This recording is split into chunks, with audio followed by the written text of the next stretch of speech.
Staigue Fort is undoubtedly one of the most beautiful archaeological sites in South Kerry. It's probably no exaggeration to call it one of the jewels of the Ring of Kerry.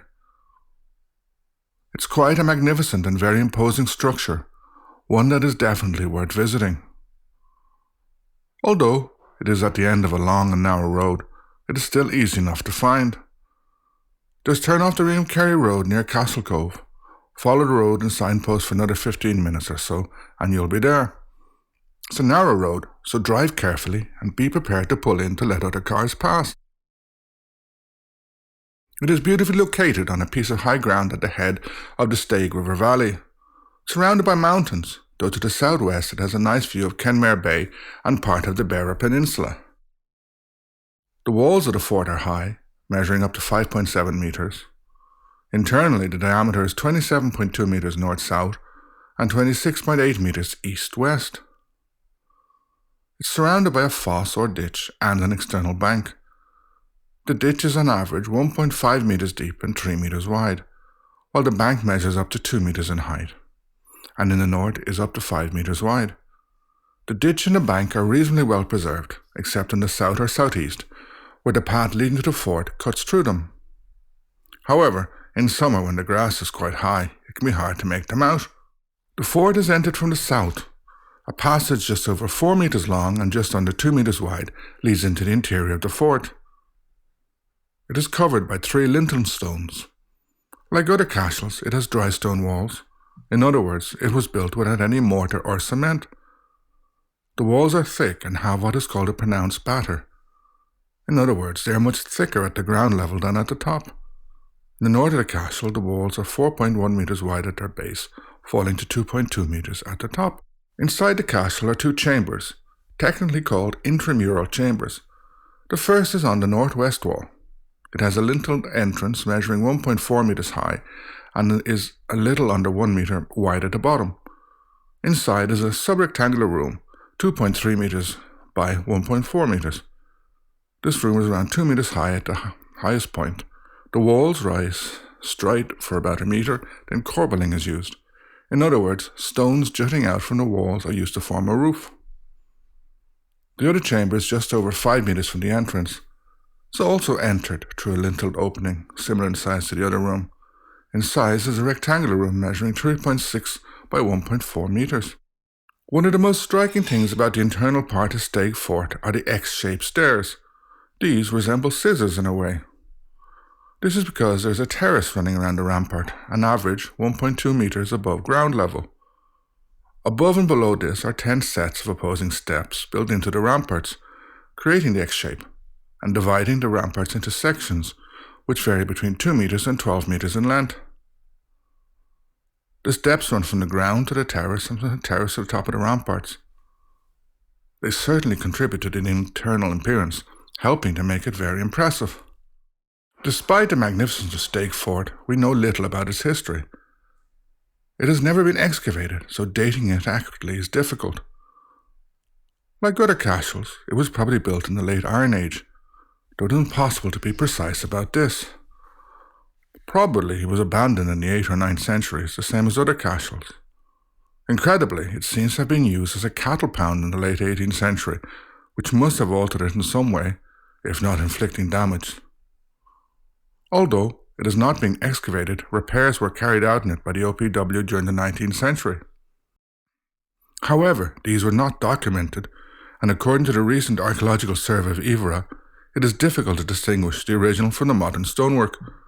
Furthermore, in the 1940s, more work was done on it, but this was described as minor repairs. The restoration of ancient structures is a very complex topic. In the absence of a modern excavation and of proper records from the repairs done in the 19th century, it is impossible to know how much work was actually done. We can only hope that it was done well, and with as little invention as possible. Unlike most castles, there appears to be no structures inside the fort, apart from those in or on the walls. While a future excavation may well find traces of these structures, so far it looks like there were no houses inside the fort. However, it should be noted that having been used for cattle must have dramatically impacted the internal surface. Nonetheless, Staigue may have been something other than a homestead. Perhaps it was a more important castle. It may even have been something ceremonial, such as Cahergal near Carsavine. We're reasonably sure that the latter castle was the centre of power of the Ufalvi, one of the groups which held power in Ace Irish Descart, the southern part of the kingdom of Cork Udivna, which now roughly corresponds to Iveragh or Iveragh. However, we know much less about Staigue. We know very little about its history, about who built it, or about who lived in it or used it. Although I've discussed before what castles and ringforts are, it is worth returning to this discussion. They're the most common type of archaeological monument in Ireland. It is estimated that there are 45,000 ringforts in the country, a number that was probably much higher in the past, as many have disappeared or been destroyed. 247 have been identified in Iveragh, though many of these have been damaged. 55% of these are rats and 38% castles. I'm not sure what the remaining 7% were, as it can be surprisingly difficult to distinguish them when they're overgrown or unexcavated. Lachan na Bwile in Carsavine, for example, was thought to be an earthen fort before being excavated, as most of it was buried or hidden by plants. However, it was discovered that it was a castle. It's important to know the difference between these two types of ringfort. It's very simple. A castle is one constructed from stone and surrounded by a stone wall. A rat, on the other hand, is made from earth. There's a simple but essential distinction. Quite often, the availability of stone in a large enough quantity is what determined the material used in the construction of the ringfort. Most ringforts are circular or oval. Rats usually consist of an earthen bank, often built using clay obtained by digging a ditch. In South Kerry, castles usually do not have a ditch around them, though Staigue does. They also tend to be located at the western end of the peninsula due to the availability of stone. Elsewhere, rats dominate. Perhaps surprisingly, castles in Iveragh and elsewhere tend to be slightly smaller than rats. Probably this is because using earth as the basic building material always allows larger walls to be built. Many ringforts had buildings inside them. There's an interesting difference here between rats and castles.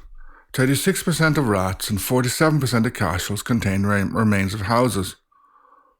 While the high rate of ringforts without buildings may seem somewhat surprising, it could be that in many of those which now lack internal buildings, these were constructed with wood or other perishable materials, meaning that no trace of these can be found without excavation. As mentioned, this could be the case of Staigue.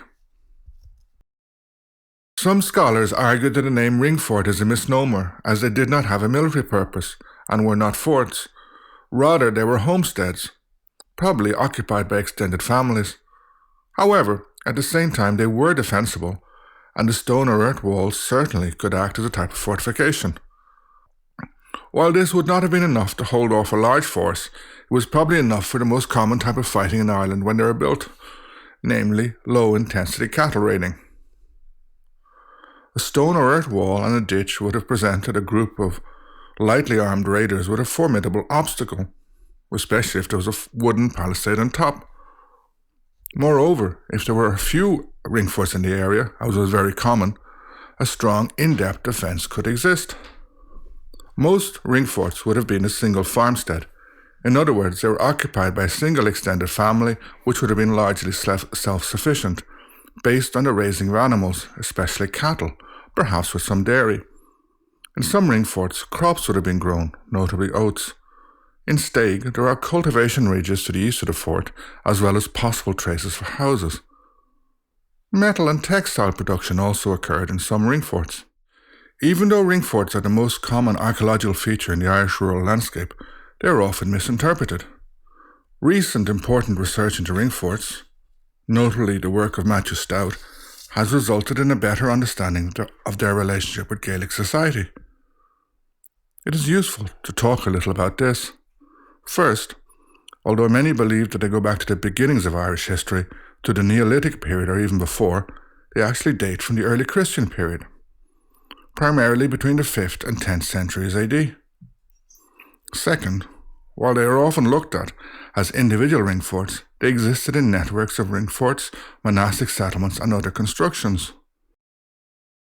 Using documentary sources, Stout advances a model for ringfort distribution, with a high-status ringfort occupied by a high-ranking lord, such as an Iveragh, surrounded by ringforts held by individuals of lower status.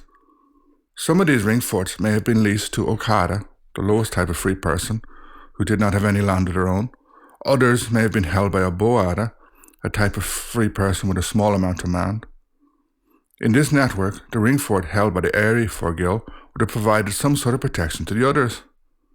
High-status ringforts acted as foci for the less powerful ringforts, providing a defence in depth. It should also be noticed that the density of ringforts varied a lot. In South Kerry, it was quite low. This was presumably due to the mountainous nature of Iveragh or Iveragh. It's also probably indicative of a low population.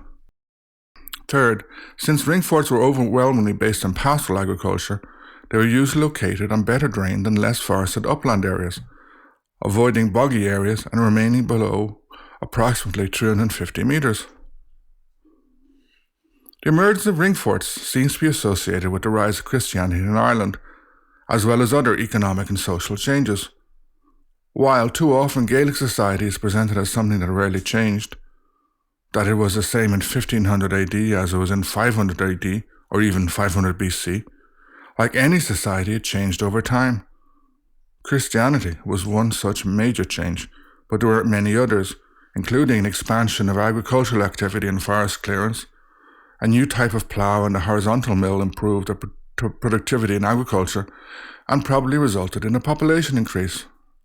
It's being speculated that this led to the construction of many thousands of new ringforts. Ringforts, Christianity, and improved agriculture thus led to a transformation of Irish society. However, ringforts declined around 1000 AD, if not slightly before. There were probably many factors for this. The incursions and settlement of the Norse were probably quite important, as these resulted in new forms of warfare in Ireland and the emergence of relatively large urban settlements. Another was the rise of powerful lords, leading to a form of centralisation. There were probably many other factors, such as new forms of settlement. However, this is still an area of speculation for now. To conclude, returning to Staigue, it is a magnificent example of a castle, a stone ringfort. Unfortunately, there is so much we do not know about it and cannot know without any excavation.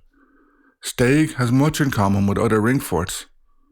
In addition to other structures nearby, such as cultivation ridges and ruins of houses, there was also an old copper mine 500 metres to the southeast.